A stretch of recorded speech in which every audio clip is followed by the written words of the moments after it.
Welcome back. This is Inside Politics. Let's go to the issue of tax evasion and a taxman saying they are going for billionaires in this country in the hunt for some 250 billion Kenya shillings. Now, two owners of Keroche Industries Limited were arrested Wednesday in Naivasha. The brewer is accused of a 14 billion shilling tax fraud. The duo are taken to the DCI offices along Kiambu Road to record statements over the matter. Tabitha and Joseph Karanja are accused of defaulting payment of some 12 billion in value-added tax and some 2 billion shillings of excise duty charges they denied. Here's KTN's Brian Obuya. The arrest of the Keroche couple happened some 10 minutes to 1 p.m. The arrest was coming over 12 hours after Nuruddin Haji ordered the arrest in what he described as a multi-billion tax fraud. The duo were being arrested after three other people not listed by the DPP's order were arrested, bundled into the boots of the Subaru Outbacks on standby. The charges against the three, whose exact roles have not been given, but KTN News understands that some are security guards at the Naivasha-based alcohol giant. Mrs. Karanja, who is believed to have remained holed up in her office for the more than 14 hours, had on Wednesday night described the DPP's arrest order as malicious. The woman told the media that her business competitors were against her.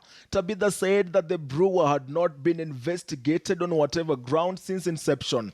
The mother of two, in an interview with KTN News and subsequently in a 3-page statement, told the country only one of their brands had a tax issue currently being handled by the tribunal.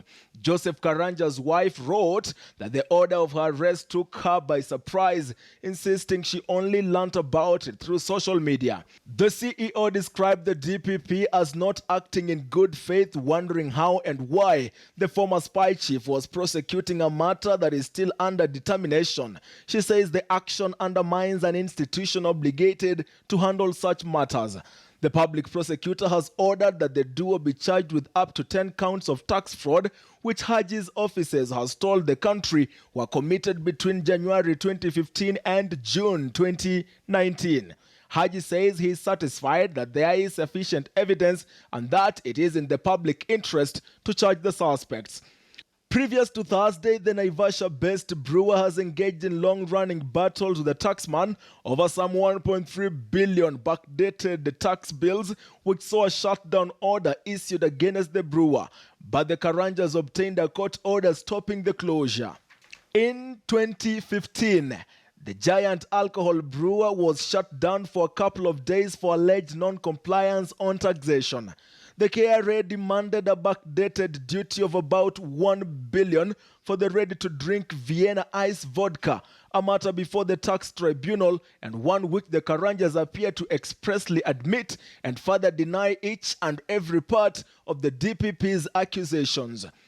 The turbulence threatening the stability of the alcohol giant is coming days after the DPP and business tycoon Humphrey Kariuki drew 1-1 in a multi-billion tax fraud case totaling 41 billion.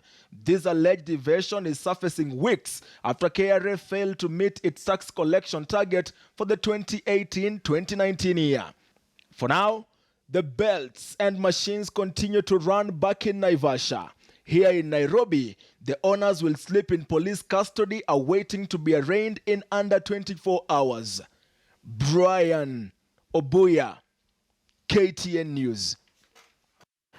Thank you, Brian. Kipchumba, the newly appointed KRA Commissioner General James Githii Mburu has been talking very tough, saying he knows where the money is and will go for it. We've seen a lot of activity in the last few days. Businessman Humphrey Kariuki, the Keroche owners, who were given or have been cited as some top taxpayers. And Kenyans have been asking, especially residents of Naivasha, asking why their company, as they call it, is being targeted. What is your take on this new war of flurry of activity, to recover these billions? Ben, I know pessimist will say Mburu was there, why wasn't whatever he's doing now happening? But optimists like myself will say new brooms sweep better. And he's not a new broom, is he? He's a new broom as a CG. He was there as just a commissioner. But because you know how we Africans run our institutions, without the big boss saying something, you can't do some things.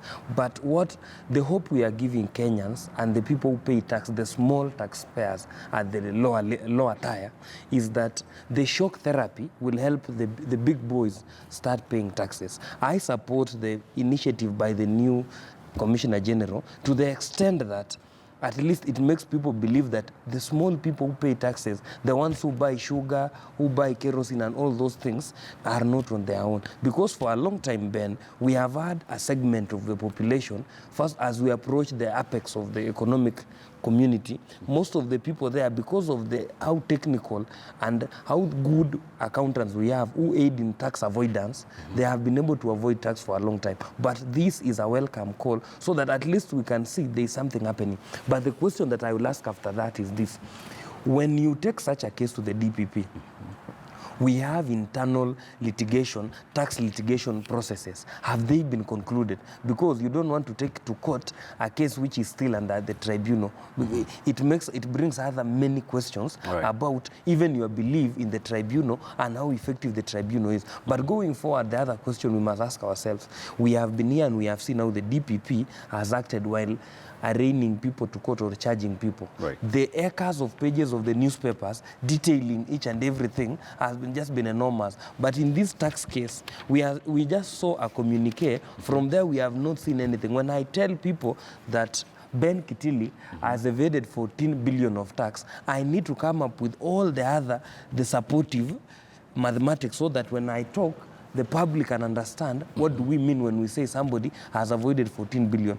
But the big and the small of the discussion is, it is a good thing going forward. The Naivasha community might not be happy, but they must know that there are other communities, smaller groups elsewhere, who are not happy when other decisions were made. And at the end of the day, we might say that they are targeting a certain segment of the community, but the best thing is this: shock therapy works in this country. I can bet now with my small money that if you go to KRA in the next 2 months, these people who have been taking things for granted will start thinking, if they can do that to the big boys and the big girls in the market, what will happen to us in the lower end? So it is a good thing. And also the other thing, we must also give it to KRA. As much as they have been missing targets, the question we must ask them now going forward is that we must see in public the structures and the strategies they are putting in place to fill the deficit. Because just saying that we have tax, we are not meeting our targets is not enough. Tell us what you are doing and how we can, the society can help you. Roslyn, the new boss at KRA is telling the so-called tax evaders, bring the money or we come for it. Do you think he's on to something?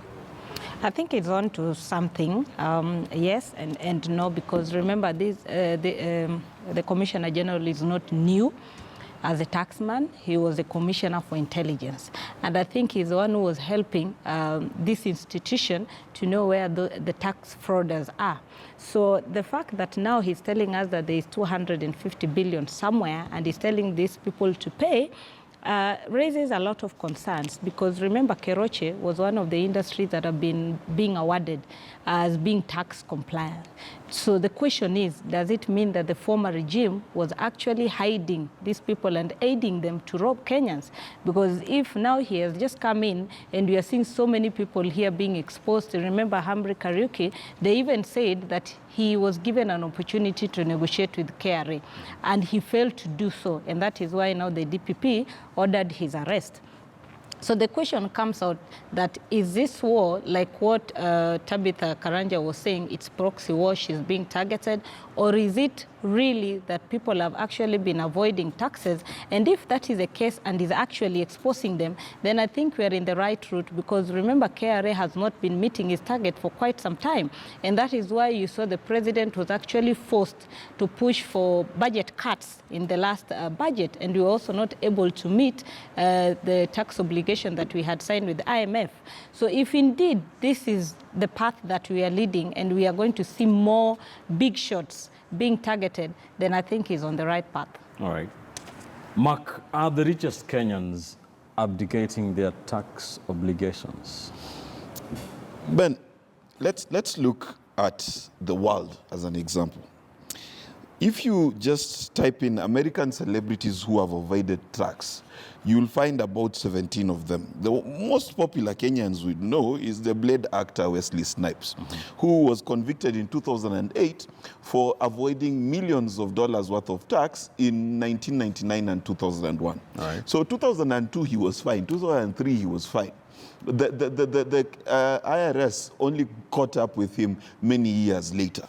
So if you look at that as precedence, then there are a few things that Kenyans should know for a fact. That the richest among us are the ones who are most likely to hire a tax lawyer. And if they're likely to hire a tax lawyer, they're most likely to hide from paying their taxes. Some legally, others illegally.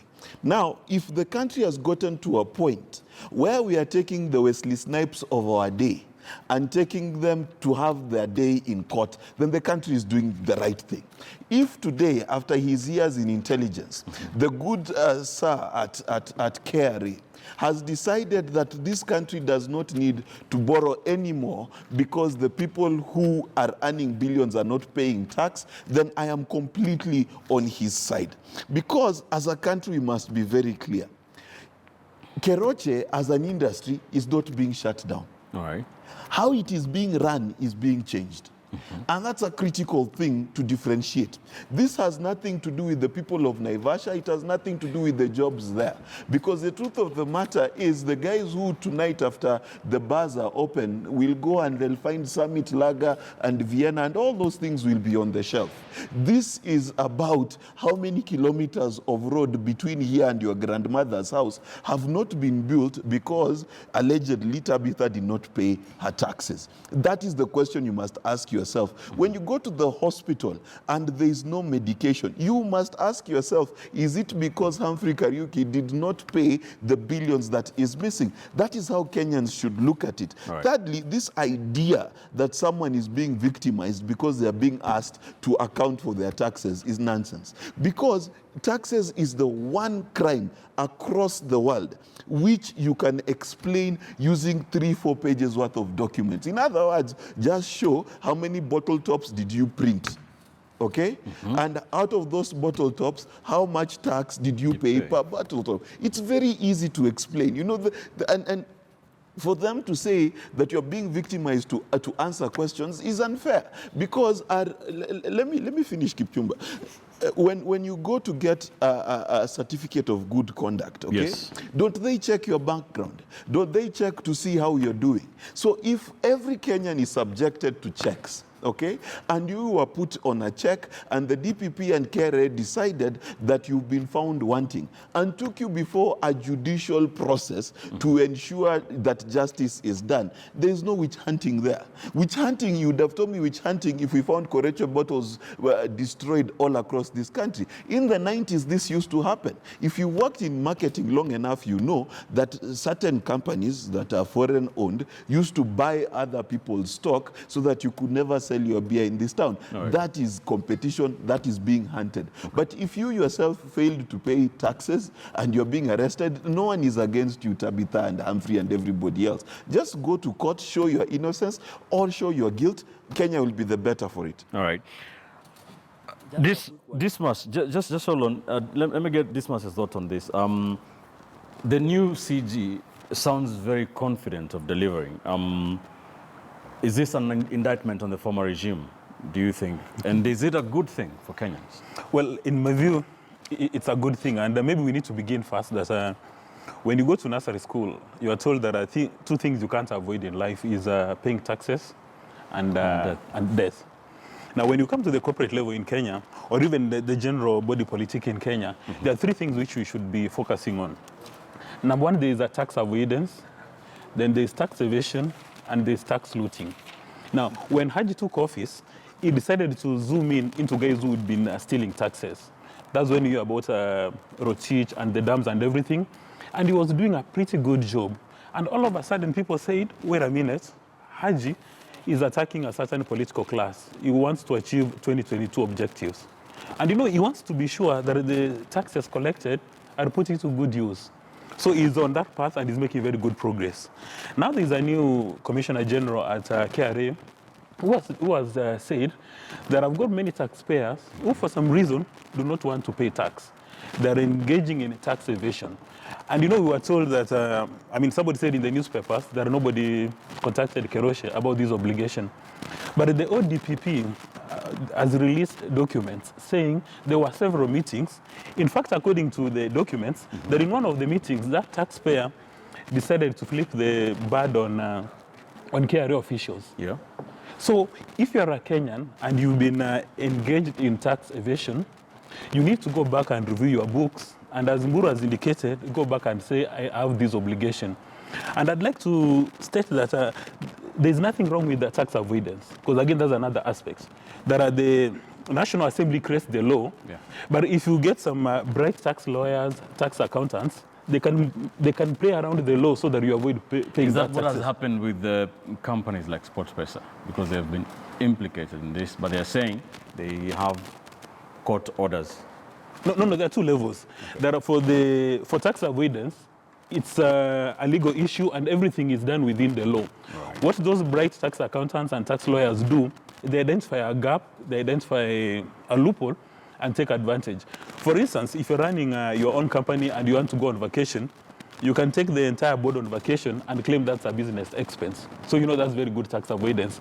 But morally speaking, you're actually stealing from the nation. But when you're talking about evasion, we are not going to allow sections of the political class in Kenya to start diluting this war on the people who don't pay their taxes. Right. And as Mark has indicated, this idea of us being told that this large taxpayer last year had a certificate of clearance and he or she was given an award, therefore he or she is clean, that's when his logic which is upside down. Then this thing, again, we're being told that this large taxpayer has created employment opportunities, therefore they need to be treated with kid gloves. That's, again, logic which is upside down. The law is very clear.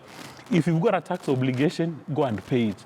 Don't tell people that you are being victimized for success. I mean, if you're a successful person, for God's sake, get successful tax accountants and lawyers to review your books. So this narrative, you're being told that some taxpayers are being targeted, maybe because of their 2022 position, that is logic which is upside down. Yeah. Roslyn is disagreeing. No, but the last point I want to make is the best practice, as it were, is to go through the entire process, and going to court should be the last resort. Yes. Because again, people may say that if you're an international investor, there would be a genuine fear that you'd go to Kenya and at the instance of the first dispute with KRA, you are taken to court.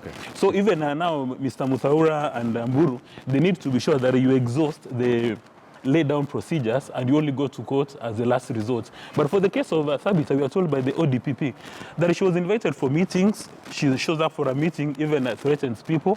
So what are you supposed to do if you're Mburu? All right.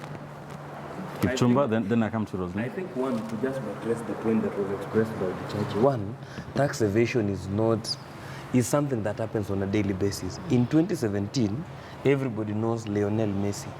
He was under the 21-month prison, non-custodial prison for tax evasion.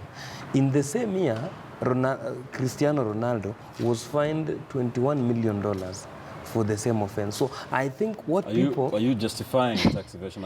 I'm not justifying. What I'm saying is... What is your point? The point of using the example is buttressing the point that Bichachi was expressing, that one, let us not look like somebody is being haunted or something. It is just a normal thing. It happens in Spain. It is happening in Nairobi. The other thing that I need to stress is on the issue of tax avoidance and tax evasion. When you evade tax, you are evading legally prescribed taxes that should be paid. In tax avoidance, a good example of what happens day to day in Kenya in tax avoidance. For example, I have company B as a holding company and company A as a subsidiary. So when I get a profit from company B, company A, which is a subsidiary, I just say I'm repaying a loan that I was given by the holding company. So I do not declare it as a profit. So it is a strategy. Two, when I want to the corporate, the CSR, I declare that I'm doing a lot of CSR so that I get the tax reliefs. So in the end of the day, when I'm working on my books, I have the tax reliefs on the CSR, which nobody ensures that the accounting of the CSR has been done. So I can declare I did a CSR of 30 million. Let's wind this up. Rosalind, as you respond to what Dismas was saying, very quickly tell me, a lot of tough talk by the KRA Commissioner General. Are we going to see some of these billions coming back to the exchequer? I hope you're going to see it, because remember, before they started going for these big shots, they started within KRA, where they said they had planted interns, around 1,000 interns, to just try to crack this issue. But if you look at the time that the iTax was introduced, that is in 2015, and you look at the time that the filing was manual, that they call legacy, you find that that was a time that people avoided paying taxes as opposed to the iTax. Because the iTax, even you, when you do consultancy or you go to an event, and they say we are having your withholding tax. When you go to file your taxes, you'll find that withholding tax reflected in your account. So now when we are being told that these people were even using fake stamps, it means it was an inside job. Because when I'm outside, there is no way I can come out with this. It means that this is actually the problem, and the rot is within KRA. So if Mr. Mburu can actually sweep it, then maybe we'll now start seeing this money coming back. All right. Ultimate solution. Mark. Quick one. You know, one of the things that we've not talked about the issue of money laundering in this country. And that's one of the big things that betting firms are, in quotes, being accused of, because the amount of money you saw the government claiming they have and what they said they have there's a quite 150 billion shillings disparity. Now, the idea that you can make 50 billion shillings and give 20 million shillings to all the sports in Kenya and act like you are our savior is nonsensical. Number two, we also need to address the amount of money that is leaving this country through betting firms. And thirdly, we need to address the fact that is not a business. It is not an industry. It employs two people sitting behind a computer, and then the rest of us risking our hard-earned money going through it. It does not make sense at all. So what is the solution? The solution in this country is Kenya must realize that our system was completely corrupt. Completely, both in terms of raising the taxes and in terms of where the taxes eventually go. For a long time, the DPP has been talking about the side of where our taxes have gone, Kimwarer, NYS, and all of those things. A time was going to definitely come where we are talking about where we are raising our taxes, because that is not just a conduit for corruption, it's also a conduit for drug money, money laundering, and all of those things, which we need to clean up if you're ever going to deal with corruption in this country. And I'll give the country an example. When Al Capone was busy killing people and causing chaos in Chicago in the 1920s, he was arrested because of his accounting problems. And sometimes if you can't catch someone for stealing a dam or stealing a whole lake, as some are capable of doing, perhaps it's better you catch them when they are not paying taxes. The taxes. Yes. All right. Thank you. Let's leave it there. We'll keep an eye on the conversation for you. The newly appointed Commissioner General of the Kenya Revenue Authority, James Githimburu, says he knows where the money is. He is coming for it. Let's take a quick commercial break here on Inside Politics. When we come back, we shall take a look at Super CS for real now, Dr. Fred Matiang'i. More roles for him from the president, according to that Executive Order number 6 of 2019. We'll also take a look at something that has been ongoing the past 1 week in the courts. That is the messy and noisy divorce of the Meru Senator Mithika Linturi and Kitani bearing it all in court and giving us some details about what happened in some botched impeachment that happened 5 years ago. Don't go too far.